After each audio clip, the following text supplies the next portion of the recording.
안녕하세요. 저 조선일보 워싱턴 슈퍼 강인선입니다. 제가 지금 워싱턴에서 여러분들이 어쩌면 가장 만나고 싶어할 미국 사람을 지금 모시고 왔어요. 누구냐면 마크 리퍼트 전 주한미국 대사입니다. 안녕하세요, 대사님. 안녕하십니까. 네. 대사님 서울에서 굉장히 재미있게 지내셨다고요. 재미있는 이야기 너무 많아요. Yeah. What's the funniest part? It's a culture shock stories. Yeah. So, for example, every gym, like I used to work out in a little gym. In Korea, we call that health club. Yeah, health club. Same thing, health club. Right. But health club, their bathrooms were little mini 찜질방s. 찜질방. 찜질방, 맞아요. Yeah. In the locker rooms, it was so strange to me. Everybody was naked all the time. Yeah.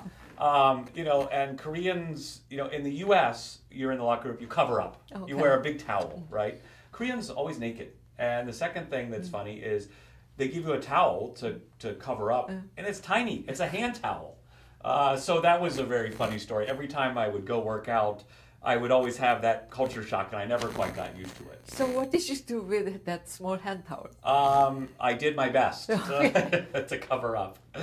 And I started bringing my own towel. Oh, okay. But then the Koreans thought I was weird for bringing my own towel. So there was that. One other funny story about the American ambassador's limo, right? Okay, yeah. The black car. The black car. The windows don't roll down, right? Oh, really? I didn't know they that. don't roll down. So, you are trapped with the odor in the car. Okay. And normally, no problem. The driver, bodyguards, myself, we take showers, we smell nice. Okay. Except after we would eat Korean food. Okay. And we would be trapped inside the car, all three of us, all smelling like garlic and all this great Korean food. And sometimes I said, we just have to stop and get some air in here. So, and have you ever worried about the possibility of having anti-American government in South Korea? Well, look, what I've always said about anti-American sentiment is that the debate in South Korea over the past 8 to 10 years, the discussion has changed dramatically. The U.S. In South Korea is incredibly popular in a way it wasn't 10 or 15 years ago.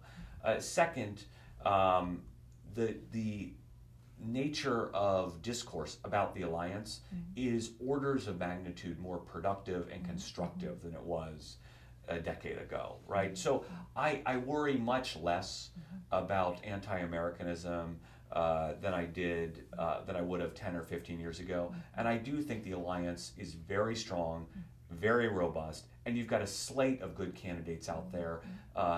The overwhelming number of them are strong, pro-American, pro-alliance candidates. Now we have a new president in the States, and we will have a new president in South Korea soon. And with these two new presidents, do you think the nature of alliance can be changed? Well, the alliance should change. Change is part of keeping the alliance modern and strong. It's how you change that's important, right? Yeah. It's the nature of that discourse. And so I think that's why when there is a new president in South Korea, there should be an early summit. The two leaders should get to know each other personally. I'm very encouraged that Secretary of State Tillerson will be out in the region this week. I'm very encouraged that other senior leaders have been in the region, like Secretary Mattis, and others will be coming soon. Yeah. So I think that's very, very good news. But again, I think there's nothing like having a summit to make sure that the leaders can talk at the leader level, can work to come up with a common understanding of where the alliance needs to go, and again, work to effectuate the safety, security, peace, and prosperity of both the Korean people and the American people. How important is the summit for the relationship between two countries? Well, what I would say is that it's important. I don't want to overstate its importance, but I don't want to understate it either. What I would say is that the good news is the alliance is very strong in terms of the mechanisms that have been put in place over the past decade especially.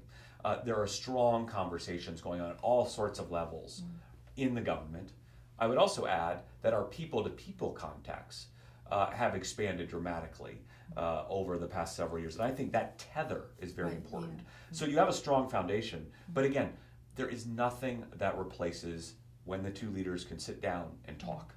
It just helps, it just encourages, and it helps give clear direction and guidance. So I would say it is important. It doesn't seem to me that Trump administration is very interested in Asia because they don't have that many Asian experts in their government and high levels. Does it affect the policy to South Korea? Well, what I would say is this. The jury's still out on how much emphasis the Trump administration will put on Asia. There's a number of policy reviews going on. And to your question about Asia experts, remember, many of these jobs have not been filled yet. No. So that's a separate issue. But so I think that remains to be seen. But what I would say is that you have seen early trips by Secretary Mattis, a trip right now by Secretary Tillerson. Those are good things, and those are very early trips. So I think it does show that there is an interest in Korea, there is an interest in the alliances, then there is at least some interest in Asia. But again, we are less than 100 days into this administration. Right, Secretary Tillerson has been on the job just a few weeks, and we've really got to give it some time to see where the direction goes. Who do you think is going to be your successor? I have no idea, but I would say that it's a great job. Okay. It's a great job. It's a great job because the alliance is important. The policy is important. The living in Korea is great. Did you enjoy Korean food? Oh, it's awesome. It is so great. So. What is your favorite Korean food? 요즘 순두부. 순두부. 순두부. Okay. Yeah. 제일 좋아하는 한국 음식입니다. 추울 때, 겨울에. Yeah, 겨울에. I think 겨울에. Yeah, 겨울에. Yeah, but 둘 다 아주 맛있어요. Yeah. How about 갈비? Yeah, galbi I love. And that's another story. You know, you eat galbi or Korean barbecue and you have 8 servings, all this galbi. You know, you have 2 types of meat, right. all the banchan, you know, all the alcohol. Vegetables, you're drinking all of this, right? It's a lot of food. It's delicious. Yeah. And then you think you're done with the meal. But no, a giant bowl of noodles comes out, and you have to eat that too. Naengmyeon. Naengmyeon. Yeah, naengmyeon. And so I don't understand how Koreans are so skinny. With all the food. You eat all this food and drink and have a great time, and are some of the skinniest, most in shape people in the world. So did you gain weight while you were there? I gained about 10 pounds. Oh, yes, I gained a lot of weight. Really? I worked out every day. I would say 5 to 7 times a week.